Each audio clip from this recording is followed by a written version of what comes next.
नमस्कार, जय Hind, Vande Mataram. Today breaking news में आप सभी का स्वागत है। चलिए जानते हैं सुबह से लेकर शाम तक की तमाम बड़ी खबरों। अगली बड़ी खबर की बात करें तो देश में 27 दिन बाद 3 लाख से कम केस दर्ज। पिछले 24 घंटे में 2,81,000 नए केस। देश में जानलेवा कोरोना वायरस की दूसरी लहर कहर बरपा रही है। हालांकि अब मामले घटने लगे हैं। देश में पिछले 24 घंटे में कोरोना वायरस के 2,81,386 नए मामले सामने आए हैं। बड़ी बात यह है कि देश में 27 दिन बाद 3 लाख से कम केस आए हैं। आखिरी बार 3 लाख से कम केस 20 अप्रैल 2021 को आए थे। तब मामलों की संख्या 2,95,000 थी। वहीं पिछले 24 घंटे में 3,78,741 लोग जो ठीक हुए हैं। वहीं पिछले 24 घंटे में 4,106 लोग की मौत हुई है। वहीं जो अब कुल संक्रमितों की संख्या बढ़कर 2,49,65,463 पर पहुंच गई है। वहीं डिस्चार्ज हुए लोगों की संख्या 2,11,74,076 पर पहुंच गई है। वहीं अब जो कुल मौत का आंकड़ा 2,74,390 पर पहुंच गया है। वहीं अब कुल एक्टिव केस की संख्या 35,16,997 पर पहुंच गई है। अगली बड़ी खबर की बात करें तो 290 किलोमीटर प्रति घंटे की रफ्तार से चल रही हवाएं। पीएम मोदी ने की गुजरात, महाराष्ट्र और गोवा के मुख्यमंत्रियों से बातचीत, मदद का दिया आश्वासन। प्रधानमंत्री नरेंद्र मोदी ने ताउते तूफान के प्रभाव में आए राज्यों महाराष्ट्र, गोवा और गुजरात के मुख्यमंत्रियों से फोन पर बातचीत की और जो है उनसे यह जानने की कोशिश की कि उन्होंने आम लोगों को ताउते के कहर से बचाने के लिए क्या उपाय किए हैं।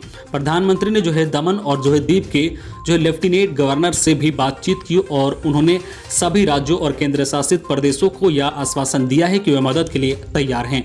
गौरतलब है कि जो है मंगलवार अहल सुबह तक चक्रवाती तूफान गुजरात के तट से टकराएगा।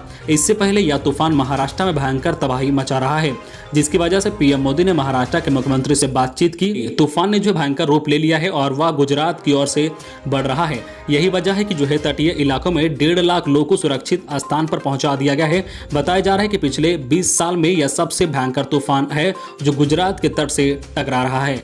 अगली बड़ी खबर की बात करें तो 5 जून से नहीं होगी 10वीं और 12वीं की परीक्षाएं। नया शेड्यूल को बोर्ड सचिव ने बताया फेक। उत्तर प्रदेश माध्यमिक शिक्षा परिषद की तरफ से 10वीं और 12वीं की परीक्षाएं 5 जून से नहीं आयोजित की जाएगी। दरअसल सोशल मीडिया पर यूपी बोर्ड 10वीं और 12वीं की परीक्षाओं को लेकर जो खबर वायरल हो रही थी कि बोर्ड द्वारा परीक्षा की तारीख का ऐलान कर दिया गया है और ये परीक्षाएं 5 जून से आयोजित की जाएगी। देखते ही देखते यह खबर छात्रों के बीच पहुंच गई और उन्हें भी लगने लगा कि बोर्ड की तरफ से परीक्षा की तारीख का ऐलान कर दिया गया है। परीक्षा को लेकर छात्रों के बीच कोई कंफ्यूजन ना हो, इसके लिए बोर्ड सचिव ने खुद कहा है कि बोर्ड की तरफ से अभी परीक्षा की तारीख का ऐलान नहीं किया गया है। सोशल मीडिया पर जो डेट शीट वायरल हो रही है वह फेक है।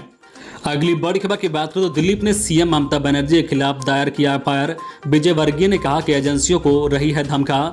जो है नारदा जो है स्टिंग ऑपरेशन के मामले में 2 मंत्री सहित 4 नेताओं की गिरफ्तारी के बाद बंगाल की राजनीति गर्म हो गई है। गिरफ्तारी के खिलाफ राज्य के सीएम ममता बनर्जी जो है सीबीआई के नाजिम पैलेस में लगभग 5 घंटे से धरना दे रही है और सीबीआई को गिरफ्तारी की चुनौती दी है। अब बीजेपी ने भी जो है मुख्यमंत्री ममता बनर्जी के खिलाफ मोर्चा खोल दिया है। बीजेपी ने मुख्यमंत्री ममता बनर्जी के खिलाफ जो प्राथमिकी दर्ज की है। बीजेपी के प्रदेश अध्यक्ष और भाजपा सांसद जो है दिलीप घोष ने शिकायत दर्ज कराई है। ममता बनर्जी के खिलाफ मेदिनीपुर के कोतवाली थाने में प्राथमिक दर्ज कराई गई है। ममता बनर्जी पर राज्य में चुनाव के बाद हुई हिंसा के मद्देनजर हिंसा और भड़काने का आरोप लगाया गया है। अगली बड़ी खबर की बात करें तो डीआरडीओ की एंटी कोरोना दवा 2DG की 10,000 डोज लॉन्च। जाने मरीजों पर कैसे करेगी काम। भारत में कोरोना वायरस की दूसरी लहर के बीच कल सोमवार को रक्षा अनुसंधान और विकास संगठन की ओर से बनाई गई एंटी कोरोना दवा 2DG की पहली खेप बाजार में लॉन्च हो गई है। डीआरडीओ की एंटी कोरोना दवा 2DG की 10,000 डोज पहली खेप लॉन्च की गई है। केंद्रीय रक्षा मंत्री जगन्नाथ सिंह और स्वास्थ्य मंत्री जो है डॉक्टर हर्षवर्धन ने इसे लॉन्च किया है। मार्केट में आते ही दवा 1-2 दिनों जो है बाद कोरोना मरीजों के मिलने लगेगी। रिपोर्ट के मुताबिक जो है कोरोना दवा 2DG की 10,000 खेप हैदराबाद की जो है डॉक्टर रेड्डीज लैब में तैयार की गई है। राजनाथ सिंह ने बताया कि 2DG दवा की खासियत इस जो है दवाई के बारे में बताते हुए रक्षा मंत्री राजनाथ सिंह ने कहा कि उम्मीद है कि ये जो है ड्रग की एक नई किरण बने। मुझे बताया गया है कि इसके जो है प्रयोग से सामान्य उपचार की अपेक्षा लोग जो है 2.5 दिन जल्दी ठीक हुए हैं। साथ ही ऑक्सीजन पर निर्भरता भी लगभग 40% तक कम देखने को मिली है। इसका पाउडर जो है पाउडर के फॉर्म में है। इसकी एक बड़ी खासियत है, इसे जो है ORS घोल की तरह इसका इस्तेमाल लोग बड़ी आसानी से कर सकेंगे। अगली बड़ी खबर की बात करें तो कोविशील्ड वैक्सीन की दूसरी डोज लेने वालों के लिए जरूरी सूचना। कोविन पर अपडेट हुआ बड़ा बदलाव। देश में कोरोना वायरस महामारी के खिलाफ युद्ध स्तर पर जारी टीकाकरण अभियान में एक नया मोड़ आ गया है। देश में वैक्सीन के संकट को देखते हुए सरकार ने कोविशील्ड वैक्सीन की पहली डोज और दूसरी खुराक के बीच अब जो अंतराल 6 से 8 सप्ताह से बढ़ाकर 12 से 16 हफ्ते कर दिया है। इस नया बदलाव को जो है कोविन पोर्टल पर भी अपडेट कर दिया गया है। हालांकि सरकार की तरफ से यह जानकारी भी दी गई है कि जिसने जो है कोविशील्ड वैक्सीन की दूसरी खुराक लेने के लिए अपॉइंटमेंट बुक कर लिया है उसे कैंसिल नहीं किया जाएगा। गौरतलब है कि सरकार ने हाल ही में कोविशील्ड की जो है दोनों डोज के बीच अंतराल को 6 से 8 हफ्ते से बढ़ाकर 12 से 16 हफ्ते कर दिया है।